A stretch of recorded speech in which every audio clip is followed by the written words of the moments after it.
सलैया साहित्य संसार में आपका हार्दिक अभिनंदन है।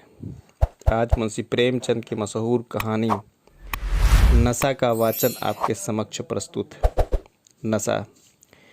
ईश्वरी एक बड़े जमींदार का लड़का था और मैं एक गरीब क्लर्क था, जिसके पास मेहनत मजदूरी के सिवा और कोई जायदाद न थी। हम दोनों में परस्पर बहसें होती रहती थीं। मैं जमींदार की बुराई करता, उन्हें हिंसक पशु और खून चूसने वाली जोंक और वृक्षों की चोटी कर फोड़ने वाला बंझा कहता। वह जमींदारों का पक्ष लेता, पर स्वभावतः उसका पहलू कुछ कमज़ोर होता था,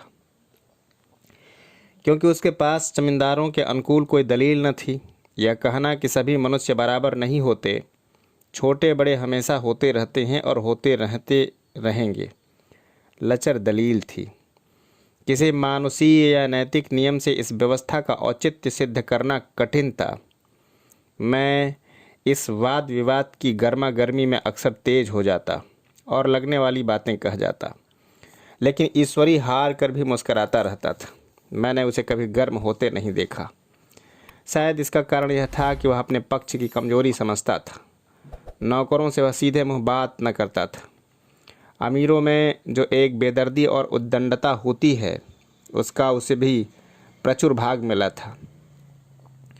नौकर ने बिस्तर लगाने में ज़रा भी देर की, दूध ज़रूरत से ज़्यादा गर्म या ठंडा हुआ, साइकिल अच्छी तरह साफ़ नहीं हुई तो वह आपे से बाहर हो जाता। सुस्ती या बदतमीजी उसे ज़रा भी बर्दाश्त न थी, पर दोस्तों से और विशेषकर मुझसे से इसका व्यवहार सौहार्द और नम्रता से भरा होता था।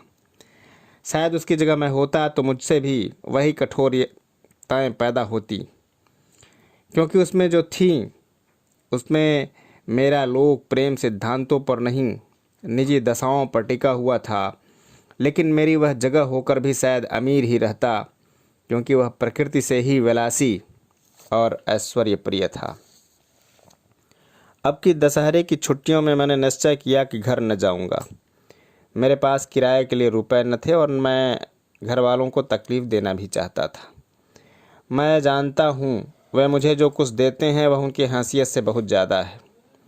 इसके साथ ही परीक्षा का भी ख्याल था। अभी बहुत कुछ पढ़ना बाकी था और घर जाकर कौन पढ़ता है। बोर्डिंग हाउस में भूत की तरह अकेले पड़े रहने को भी जी न चाहता था। लेकिन जब ईश्वरी ने मुझे अपने घर चलने का न्योता दिया तो मैं बिना आग्रह के राजी हो गया। ईश्वरी के साथ परीक्षा की तैयारी खूब हो जाएगी। वह अमीर होकर भी मेहनती और ज़हीन है। उसने इसके साथ ही कहा, लेकिन भाई एक बात का ख्याल रखना, वहाँ अगर ज़मींदारों की निंदा की तो मामला बिगड़ जाएगा और मेरे घर वालों को बुरा लगेगा। वह लोग तो असामियों पर इसी दावे से शासन करते हैं कि ईश्वर ने असामियों को उनकी सेवा के लिए ही पैदा किया है। आसामी भी यही समझता है। अगर उसे सुझा दिया जाए कि ज़मींदार और आसामी में कोई मौलिक भेद नहीं है तो ज़मींदारी का कहीं पता न लगे। मैंने कहा, तो क्या तुम समझते हो कि मैं वहाँ जाकर कुछ और ही हो जाऊँगा? हाँ, तो मैं यही समझता हूँ। तो तुम इसे गलत समझते हो। ईश्वरी ने जब इसका कोई जवाब न दिया, कदाचित उसने इस मामले को मेरे विवेक पर छोड़ दिया और बहुत अच्छा किया। अगर वह अपनी बात पर अड़ता तो मैं भी जीत पकड़ लेता। सेकंड क्लास तो क्या, मैं कभी इंटर क्लास में भी सफ़र न किया था। आपकी सेकंड क्लास में सफ़र करने का सौभाग्य प्राप्त हुआ। गाड़ी तो 9 बजे रात को आती थी, पर यात्रा के हर्ष में हम शाम को ही स्टेशन जा पहुँचे। कुछ देर इधर उधर सैर करने के बाद रिफ्रेशमेंट रूम में जाकर हम लोगों ने भोजन किया। मेरी वेशभूषा और रंग ढंग से पारखी खानसामों को यह पहचानने में देर न लगी कि मालिक कौन है और पिछलग्गू कौन। लेकिन न जाने मुझे उनकी गुस्ताखी बुरी लग रही थी। पैसे ईश्वरी के जेब से गए। शायद मेरे पिता को जो वेतन मिलता है उसमें ज़्यादा इन खानसामों को इनाम एकराम में मिल जाता हो। एक अठन्नी तो चलते समय ईश्वरी ही ने दी। फिर भी मैं इन सबों से उसकी तत्परता और विनय की प्रतीक्षा करता था, जिससे वे ईश्वरी की सेवा कर रहे थे। ईश्वरी के हुक्म पर सब के सब क्यों दौड़ते हैं, लेकिन मैं कोई चीज़ मांगता हूँ तो इतना उत्साह नहीं दिखाते। मुझे भोजन में कुछ स्वाद न मिला। वह भेद मेरे ध्यान को संपूर्ण रूप से अपनी ओर खींचे हुए था। गाड़ी आई, हम दोनों लोग सवार हुए। खानसामों ने ईश्वरी को सलाम किया, मेरी ओर देखा भी नहीं। ईश्वरी ने कहा, कितने तमीज़दार हैं ये सब, एक हमारे नौकर हैं कि कोई काम करने का ढंग नहीं। मैंने खट्टे मन से कहा, इसी तरह अगर तुम अपने नौकरों को भी 8 आने रोज़ इनाम दिया करो तो शायद इससे ज़्यादा तमीज़दार हो जाएं। तो क्या तुम समझते हो यह सब केवल इनाम की लालच से इतना अदब करते हैं? जी नहीं, कदापि नहीं। तमीज़ और अदब तो इसके रक्त में मिल गया है। गाड़ी चली, डाक थी, प्रयागराज से चली तो प्रतापगढ़ जाकर रुकी। एक आदमी ने हमारा कमरा खोला, मैं तुरंत चिल्ला उठा, दूसरा दर्जा है, सेकंड क्लास है। उस मुसाफिर ने डब्बे के अंदर आकर मेरी ओर एक विचित्र उपेक्षा की दृष्टि से देखकर कहा, जी हाँ, सेवक भी इतना समझता है, और बीच वाले बर्थ पर बैठ गया। मुझे कितनी लज्जा आई कह नहीं सकता। भोर होते होते हम लोग मुरादाबाद पहुँचे। स्टेशन पर कई आदमी हमारा स्वागत करने के लिए खड़े थे। 2 भद्र पुरुष थे, 5 बेगारों ने हमारा लगेज उठाया। दोनों भद्र पुरुष पीछे पीछे चले। एक मुसलमान था, रियासत अली, दूसरा ब्राह्मण था, राम हरख। दोनों ने मेरी ओर अपरिचित नेत्रों से देखा, मानो कह रहे, तुम कौवे होकर हंस के साथ कैसे? रियासत अली ने ईश्वरी से पूछा, यह बाबू साहब क्या आपके साथ पढ़ते हैं? ईश्वरी ने जवाब दिया, हाँ, साथ पढ़ते भी हैं और साथ रहते भी हैं। यूँ कहिए कि आपकी ही बदौलत मैं इलाहाबाद पड़ा हुआ हूँ, नहीं कब का लखनऊ चला आया होता। अब कि मैं इन्हें घसीट लाया। इनके घर से कई तार आ चुके थे, मगर मैंने इनकारी जवाब दिलवा दिए। आखिर तार तो अर्जेंट था, जिसकी फीस 4 आने प्रति शब्द है, पर यहाँ से भी उसका जवाब इनकारी ही गया। दोनों सज्जनों ने मेरी ओर चकित नेत्रों से देखा, आतंकित हो जाने की चेष्टा करते हुए जान पड़े। रियासत अली ने अर्धशंका के स्वर में कहा, लेकिन आप बड़े सादे लिबास में रहते हैं। ईश्वरी ने शंका निवारण की, महात्मा गांधी के भक्त हैं साहब, खद्दर के सिवा कुछ पहनते ही नहीं, पुराने सारे कपड़े जला डाले। यूँ कहो कि राजा हैं। 2.5 लाख सालाना की रियासत है, पर आपकी मूरत देखो तो मालूम होता है कि अभी अनाथालय से पकड़ करके आए। राम हरख बोले, अमीरों का ऐसा स्वभाव बहुत कम देखने में आता है, कोई भांप भी नहीं सकता। रियासत अली ने समर्थन किया, आपने महाराज चांगली को देखा होता तो दांतों तरे उंगली दबाते। एक गाढ़े की मरजई और चमरौंधे जूते पहने बाजारों में घूमा करते थे। सुनते हैं एक बार बेगार में पकड़ गए थे और उन्हीं ने 10 लाख के कॉलेज खोल दिया। मैंने मन में कटा जा रहा था मैं, पर न जाने क्या बात थी कि यह सफ़ेद झूठ उस वक्त मुझे हास्यास्पद न जान पड़ा। उसके प्रयत्न और प्रत्येक वाक्य के साथ मानो मैं उस कल्पित वैभव के समीपतर आता जाता था। मैं सहसवार नहीं हूँ। हाँ, लड़कपन में कई बार लद्दू घोड़ों पर सवार हुआ हूँ। यहाँ देखा तो दो कला रास घोड़े हमारे लिए तैयार खड़े। मेरी तो जान ही निकल गई। सवार तो हुआ, पर बूटियाँ काँप रही थीं। मैंने चेहरे पर सिकन न पड़ने दिया। घोड़े को ईश्वरी के पीछे डाल दिया। खैरियत यह हुई कि ईश्वरी ने घोड़े को तेज़ न किया, वरना शायद मैं हाथ पांव तुड़वा कर लौटता। संभव है ईश्वरी ने समझ लिया हो कि वह कितने पानी में है। ईश्वरी का घर क्या था, किला था। इमाम बाड़े का सा फाटक, द्वार पर पहरेदार टहलता हुआ, नौकरों का कोई हिसाब नहीं, एक हाथी बंधा हुआ। ईश्वरी ने अपने पिता, चाचा, ताऊ आदि सबसे मेरा परिचय कराया और उसी अतिशयोक्ति के साथ ऐसी हवा बांधी कि कुछ न पूछिए। नौकर चाकर ही नहीं, घर के लोग भी मेरा सम्मान करने लगे। देहात के जमींदार लाखों का मुनाफा, मगर पुलिस कांस्टेबल को भी अफसर समझने वाले कई महाशय तो मुझे हुजूर हुजूर कहने लगे। जब जरा एकांत हुआ तो मैंने ईश्वरी से कहा, तुम बड़े शैतान हो यार, मेरी मिट्टी क्यों पलीत कर रहे हो? ईश्वरी ने सुदृढ़ मुस्कान के साथ कहा, इन गधों के सामने यही चाल जरूरी थी, वरना सीधे मुंह बोलते ही नहीं। जरा देर के बाद एक नाई हमारे पांव दबाने आया। कुंवर स्टेशन से आए हैं, थक गए होंगे। ईश्वरी ने मेरी ओर इशारा करके कहा, पहले कुंवर साहब के पांव दबा। मैं चारपाई पर लेटा हुआ था। मेरे जीवन में ऐसा शायद ही कभी हुआ हो कि किसी ने मेरे पांव दबाए हो। मैं इसे अमीरों के चोंचले, रईसों का गधापन और बड़े आदमियों की मुटमर्दी और जाने क्या क्या कहकर ईश्वरी का परिहास किया करता, और आज मैं पोतड़ों का रईस बनने का स्वांग भर रहा था। इतने में 10 बज गए। पुरानी सभ्यता के लोग थे, नई रोशनी अभी केवल पहाड़ की चोटी तक पहुंच पाई थी। अंदर से भोजन का बुलावा आया। हम स्नान करने चले।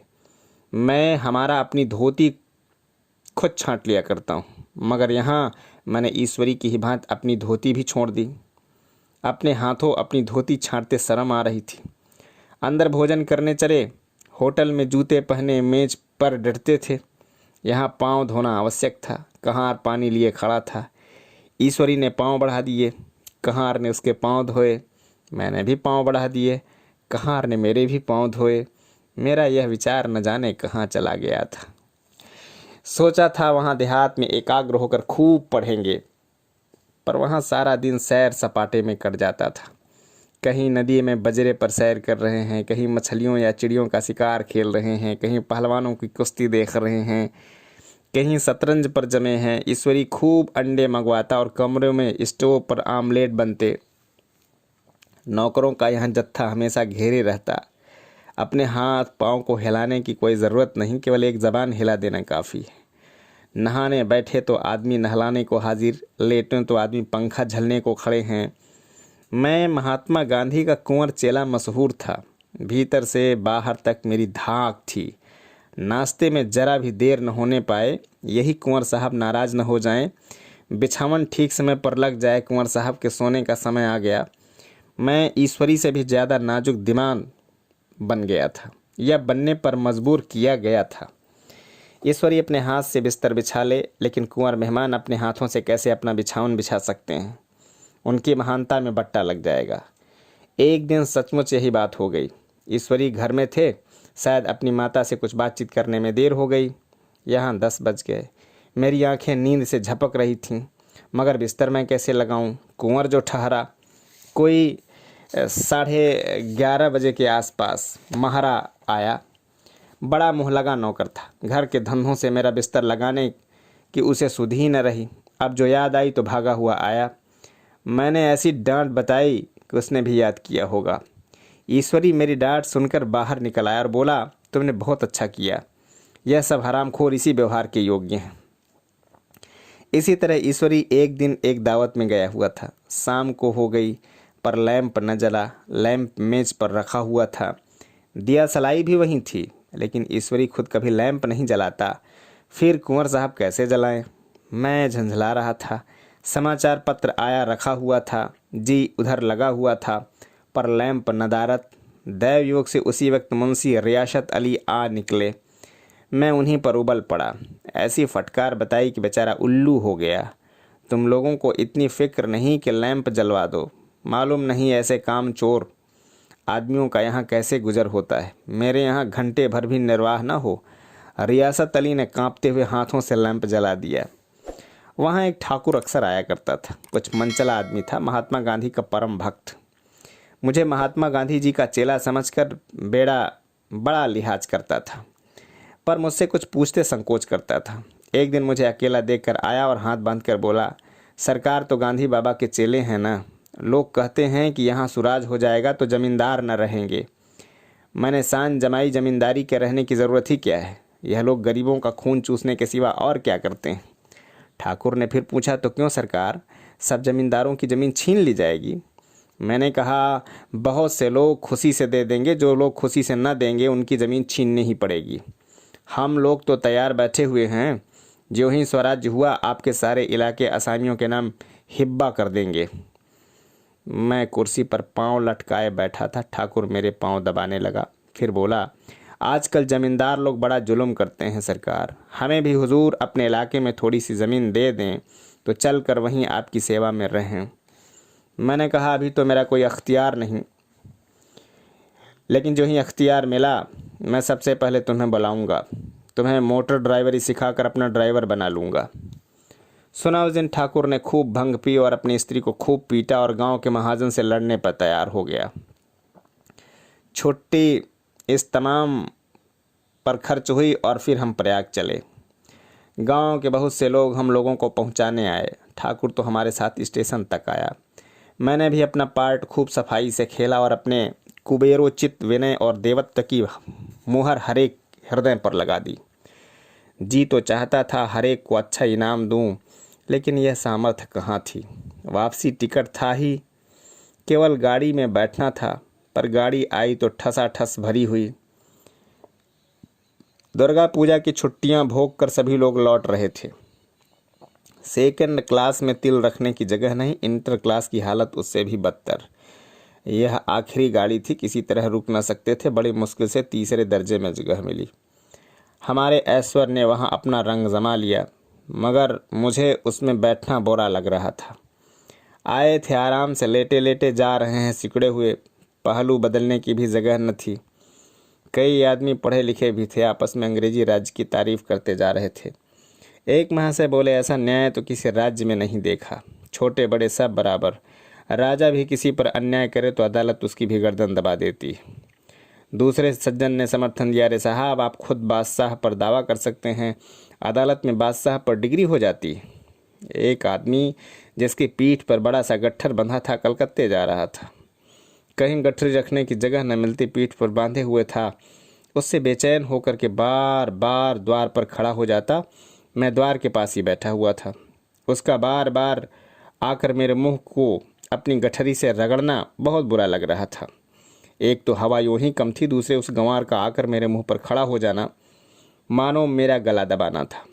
मैं कुछ देर तक जब्त किए बैठा रहा। एकाएक मुझे क्रोध आ गया। मैंने उसे पकड़कर ढकेल दिया और 2 तमाचे जोर जोर से लगाए। उसने आंखें निकाल कर कहा, क्यों मारते हो बाबूजी? हमने भी किराया दिया है। मैंने उठकर 2-3 तमाचे और जड़ दिए। गाड़ी में तूफान आ गया। चारों ओर से मुझ पर बौछार पड़ने लगी। अगर इतने नाजुक मिजाज हो तो अव्वल दर्जे में क्यों नहीं बैठे? कोई बड़ा आदमी होगा तो अपने घर का होगा। मुझे इस तरह मारते हो तो दिखा देता। क्या कसूर किया था बेचारे ने? गाड़ी में सांस लेने की जगह नहीं, खिड़की पर जरा सांस लेने खड़ा हो गया तो उस पर इतना क्रोध। अमीर होकर के क्या आदमी अपनी इंसानियत बिल्कुल खो देता है? यह भी अंग्रेजी राज है जिसका आप बखान कर रहे हैं। एक ग्रामीण बोला, दफ्तरन में घुसन तो पावत नहीं, और उस पर इतना मिजाज। ईश्वरी ने अंग्रेजी में कहा, what an idiot you are बिर। और मेरा नशा कुछ कुछ उतरता हुआ मालूम होता था। जय हिंद, वंदे मातरम।